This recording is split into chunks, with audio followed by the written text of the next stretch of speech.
அனைவருக்கும் என் வணக்கங்களை தெரிவித்துக் கொள்கிறேன்.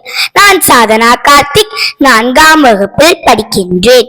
நான் இன்று எடுத்துள்ள அதிகாரம் அடக்கமுடைமை.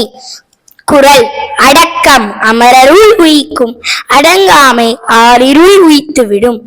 அடக்கம் ஒருவனை தேவருள் சேர்க்கும், அடங்காமை இருள் போன்ற தீய வாழ்க்கையில் சேர்த்துவிடும். குறள்: காக்க பொருளா அடக்கத்தை, ஆக்கம் அதனின் ஊங்கில்லை உயிருக்கு. நாம் அடக்கத்தை ஒரு பொருள் போல காக்க வேண்டும்.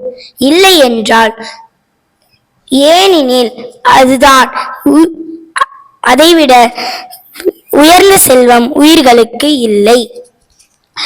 குறள்: செறிவறிந்து சீர்மை பயக்கும், அறிவறிந்து ஆற்றின் அடங்கப் பெறின். பொருள்: அறிய வேண்டியவற்றை அறிந்து அதன் வழியில் அடக்கத்தோடு நடந்தால் அந்த பண்பை அனைவரும் பாராட்டுவர். குறள்: நிலையில் திரியாது அடங்கியான் தோற்றம் மலையினும் மானப் பெரிது. பொருள்: தன் நிலையிலிருந்து மாறாமல் அடக்கத்துடன் இருப்பவர்களுடைய தோற்றம் மலையை விட மிக பெரியது. குறள்: எல்லாருக்கும் நன்றாம் பணிதல், அவருள்ளும் செல்வருக்கே செல்வம் தகைத்து. பொருள்: அனைவருக்கும் பணிவு என்னும் பண்பு நன்மையை தரும். அதிலும் செல்வந்தர்களுக்கு அது மற்றொரு செல்வம் ஆகும். குறள்: ஒருமையுள் ஆமை போல் ஐந்தடக்கல் ஆற்றின் எழுமையும் ஏமா புடைத்து. பொருள்: ஒருவன் தன் பிறப்பில் 5 பொறிகளையும் அடக்க முடியுமானால் அது அவனுக்கு 7 பிறப்புகளிலும் பாதுகாப்பாக அமையும். குறள்: யாகாவர் ஆயினும் நாகாக்க, காவாக்கால் சோகாப்பர் சொல்லிழுக்கப்பட்டு.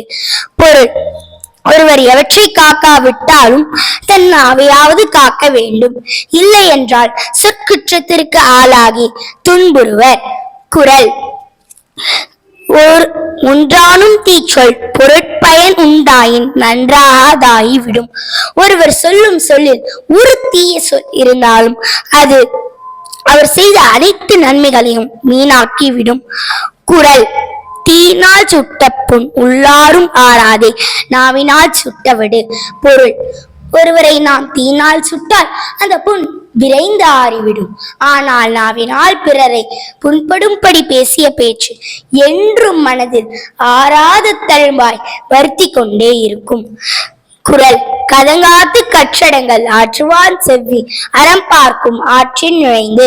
பொருள்: ஒருவன் தன் கோபத்தை அடக்கி கற்க வேண்டியவற்றை கற்று அடக்கத்துடன் நடந்தால் அவனுடைய உயர்வை அறமானது மேலும் உயர்த்தும்.